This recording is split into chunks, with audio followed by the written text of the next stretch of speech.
As a woman? Oh, meron lang akong beef with the writer of the 2 women's matches. Yung kay Rhea tsaka kay Jade. Ano, Tsaka ano? yung kay Liv tsaka kay Steph. Yan- Ang babaw nung feud.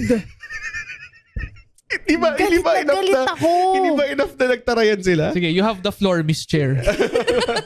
Madam Chair pala. Sorry, Madam Chair. tatalon lang ako dun sa night 2. Sige, go, kasi go, go. gigil na gigil ako na parang binibilang ko lang kung how many times they will call each other a bitch.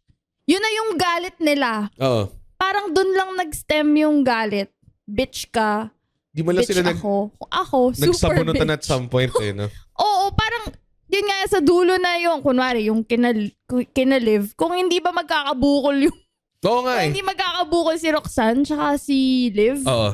hindi magiging interesting yung match. Eh, aksidente nga lang ata. Or something, I don't know. Diba? Mukha siyang Oo accident. naman. Kasi puta, mukha eh. Oo.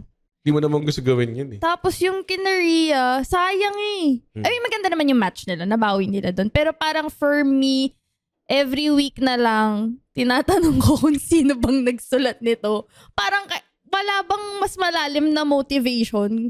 Hindi lang bitch ka at bitch Totoo. ako. Totoo. If meron kang ipipitch, Naku. ano yung magiging magandang resolution na para mas maging malalim yung feud?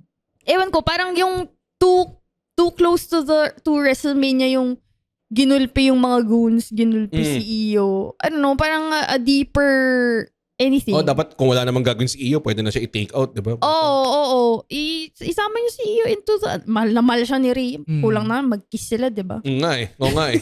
Yun yung siniship ng mga tao sa Twitter. Yan ang kaya nyo. Opinion ng babae. Opinion ng babae yan, ha?